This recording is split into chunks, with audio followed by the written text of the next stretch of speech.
நீங்கள் பார்த்துக் கொண்டிருப்பது AJK டிவியின் புதுவை மாலை. வணக்கம்.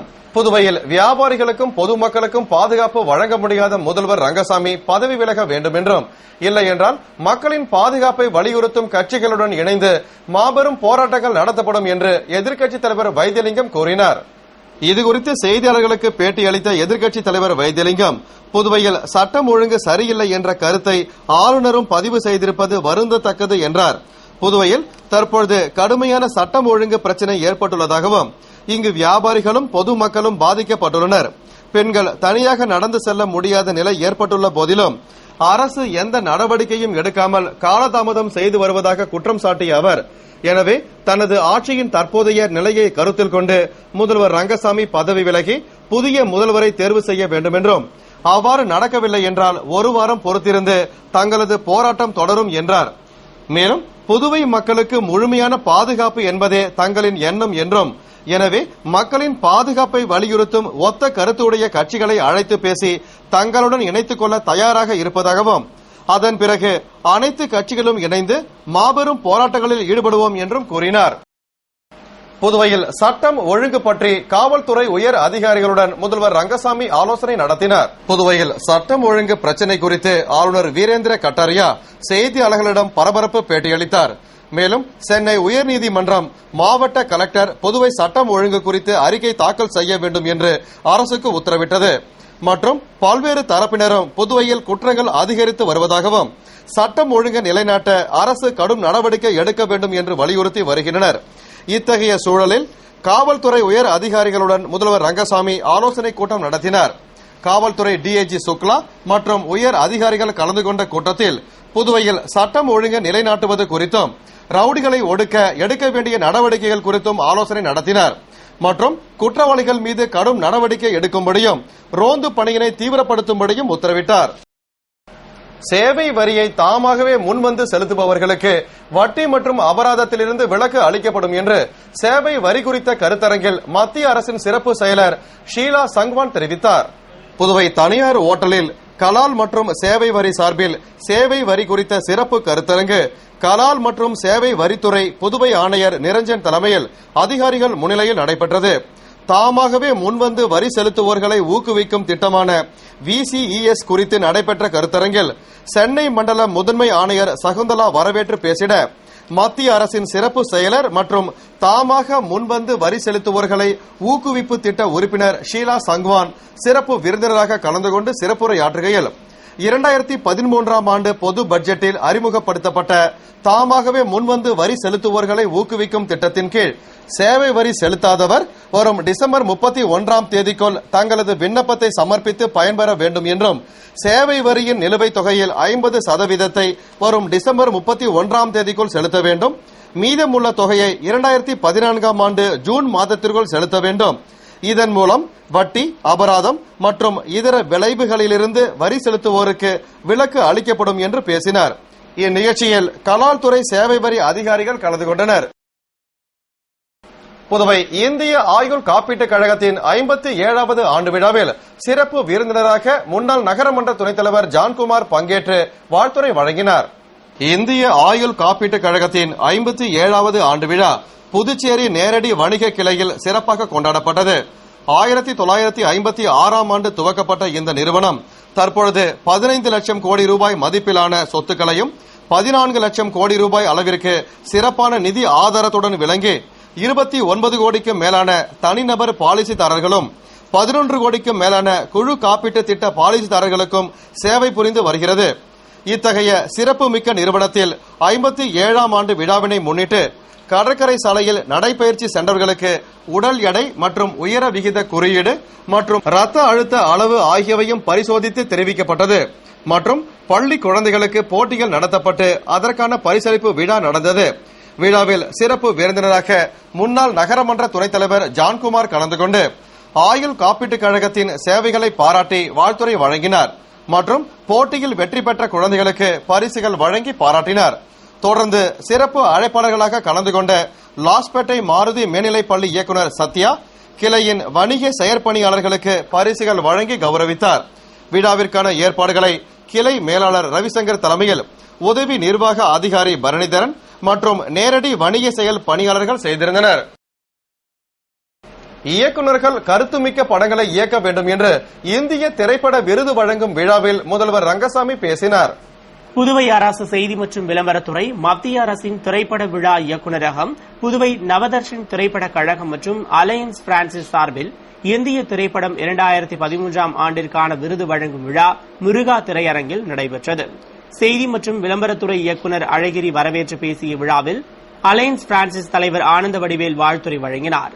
மாவட்ட ஆட்சியர் தீபக்குமார் முன்னிலையில் நடைபெற்ற விழாவில் வாகை சூடவா திரைப்படத்தின் இயக்குநர் சர்க்குணத்திற்கு சிறந்த திரைப்படத்திற்கான விருதினை முதல்வர் ரங்கசாமி வழங்கி பேசுகையில், கடந்த 30 ஆண்டுகளாக சிறந்த திரைப்பட விருது வழங்கும் விழா நடைபெற்று வருவதாகவும், சினிமா மூலம் மக்களுக்கு பயனுள்ள நல்ல கருத்துக்களை கொண்டு செல்ல முடியும். எனவே திரைப்படத்தின் கதை மக்களை கவரும் வகையிலும் ஒரு செய்தியை வெளிப்படுத்தும் வகையிலும் படத்தை இயக்குநர்கள் இயக்க வேண்டும். சில படங்கள் திரையரங்குகளில் சரியாக ஓடாது என்றாலும் அந்த படத்திற்கு விருது கிடைக்கும் என்றார்.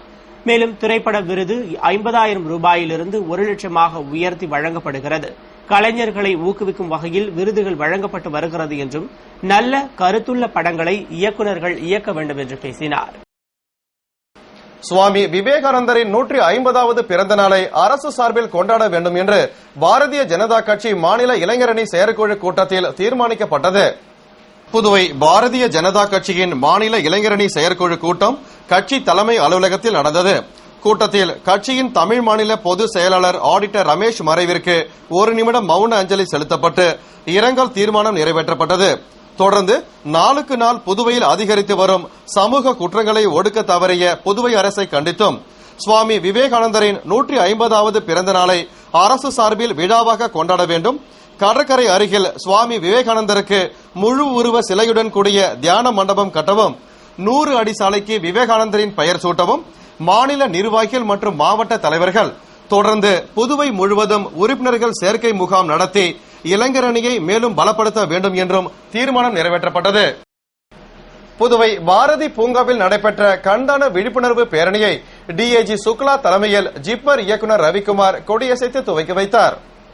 புதுவை ஜிப்மர் மருத்துவமனை, லயன்ஸ் கிளப் ஆஃப் பாண்டிச்சேரி ஆனந்தம் மற்றும் நாட்டு நலப்பணி திட்டம் சார்பில் கண்தான விழிப்புணர்வு பேரணி பாரதி பூங்காவில் துவங்கியது.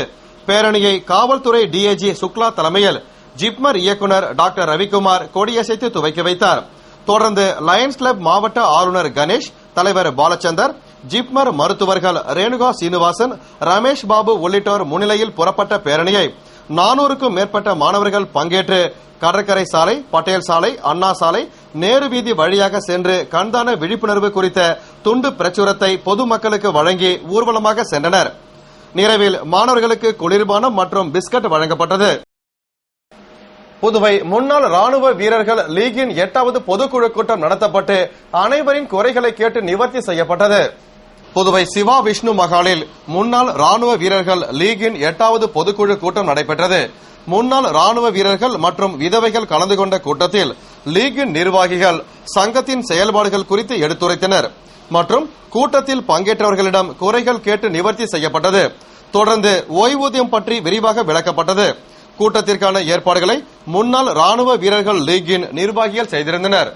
புதுவை லிங்காரெட்டிப்பாளையம் கூட்டுறவு சர்க்கரை ஆலையில் சாராய ஆலை அமைக்க முயற்சிக்கும் அரசின் முடிவை கைவிட வலியுறுத்தி சுமார் 10 கிராம மக்கள் போராட்டத்தில் ஈடுபட்டதால் பரபரப்பு ஏற்பட்டது. கடந்த ஆட்சி காலங்களிலும் புதுவை லிங்காரெட்டிப்பாளையம் கூட்டுறவு சர்க்கரை ஆலையில் சாராய ஆலை அமைக்க அப்போதைய அரசால் முடிவு செய்யப்பட்டு பின் விவசாய மக்களின் கடுமையான போராட்டங்களால் அம்முடிவு கைவிடப்பட்டது. இந்நிலையில் மீண்டும் தற்போதைய அரசு கூட்டுறவு சர்க்கரை ஆலையில் சாராய ஆலை அமைக்க முடிவு செய்திருப்பதாக அறிந்த ஆலையை சுற்றியுள்ள சுமார் 10 கிராம மக்கள் கோபமடைந்து திடீர் போராட்டத்தில் ஈடுபட்டனர். விவசாயத்தை நம்பியுள்ள 10 கிராம மக்களின் வாழ்வாதாரத்தை கருத்தில் கொண்டு கடந்த 20 வருடங்களாக போராட்டத்தின் மூலம் சர்க்கரை ஆலையில் சாராய ஆலை அமைக்கும் அரசின் முடிவை தடை செய்து வரும் நிலையில் கடற்கரை சாலையில் யாருக்கும் பாதிப்பு இல்லாமல் இயங்கி வந்த சாராய ஆலையை இயக்க நடவடிக்கை எடுக்காமல் விவசாயிகளின் வாழ்வாதாரத்தை கெடுக்கும் வகையில் தங்களின் உணர்வுகளை அரசு புரிந்து கொள்ளாமல் மீண்டும் சாராய ஆலையை சர்க்கரை ஆலையில் அமைக்கும் முடிவை எதிர்த்து கோஷங்களை எழுப்பியபடி விவசாய மக்கள் ஆர்ப்பாட்டத்தில் ஈடுபட்டனர். அரசு உடனடியாக இந்த முடிவை கைவிட்டதாக அறிவிக்க வேண்டும் என்றும் இல்லை என்றால் தங்களின் வாழ்வாதாரத்திற்காக எந்த உச்சகட்ட போராட்டம் நடத்தவும் தயங்க மாட்டோம் என்று விவசாயிகள் தெரிவித்தனர். புதுவை காங்கிரஸ் கட்சி அலுவலகத்தில் முன்னாள் முதல்வர் ஃபாரூக் பிறந்த தினத்தை முன்னிட்டு சிறப்பு கூட்டம் மாநில தலைவர் ஏவி சுப்பிரமணியன் தலைமையில் நடைபெற்றது. புதுவை காங்கிரஸ் கட்சி அலுவலகத்தில் முன்னாள் முதலமைச்சர் அமரர் MOH ஃபரூக்கின் பிறந்தநாள் விழா கொண்டாடப்பட்டது.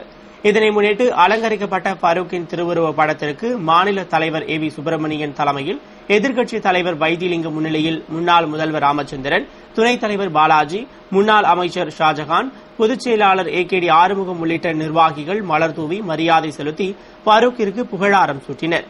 விழாவில் பங்கேற்ற அனைவருக்கும் இனிப்பு வழங்கப்பட்டது. விழாவிற்கான ஏற்பாடுகளை காங்கிரஸ் நிர்வாகிகள் செய்திருந்தனர். கோரிக்கைகளை வலியுறுத்தி புதுவை BSNL ஊழியர்கள் தலைமை பொது மேலாளர் அலுவலகம் முன்பு கண்டன ஆர்ப்பாட்டத்தில் ஈடுபட்டனர். புதுவை BSNL ஊழியர்கள் ESI, EPE போன்ற சமூக நலத்திட்டத்தை முறையாக செயல்படுத்தி உரிய பங்கு தொகையை செலுத்திட வேண்டும், ESI, EPE கட்டாத ஒப்பந்ததாரர் மீது நடவடிக்கை எடுக்க வேண்டும், 10 வருடத்திற்கு மேல் பணியாற்றும் ஒப்பந்த ஊழியர்களை நிரந்தரம் செய்ய வேண்டும் உள்ளிட்ட கோரிக்கைகளை வலியுறுத்தி மாவட்ட தலைவர் சங்கரன் தலைமையில் மாவட்ட தலைவர் முருகையின் முன்னிலையில் கண்டன ஆர்ப்பாட்டத்தில் ஈடுபட்டனர். திரளான ஊழியர்கள் பங்கேற்று கோரிக்கையை வலியுறுத்திய ஆர்ப்பாட்டத்தில் மாவட்ட செயலர் சுப்பிரமணியன், உதவி தலைவர் கொளஞ்சியப்பன், செயலர் மகாலிங்கம் ஆகியோர் விளக்க உரையாற்றினர். அயல் நாடுகளிலிருந்து புதுவை மொழியியல் பண்பாட்டு ஆராய்ச்சி நிறுவனத்திற்கு தமிழ் பயில வந்த மாணவர்களுக்கு அமைச்சர் தியாகராஜன் சான்றிதழ் வழங்கி பாராட்டினார். புதுவை மொழியியல் பண்பாட்டு ஆராய்ச்சி நிறுவனத்திற்கு ஆண்டுதோறும் அயல் நாடுகளிலிருந்து ஆராய்ச்சி மாணவர்கள் வந்து தமிழ் கற்றுக்கொள்வார்கள்.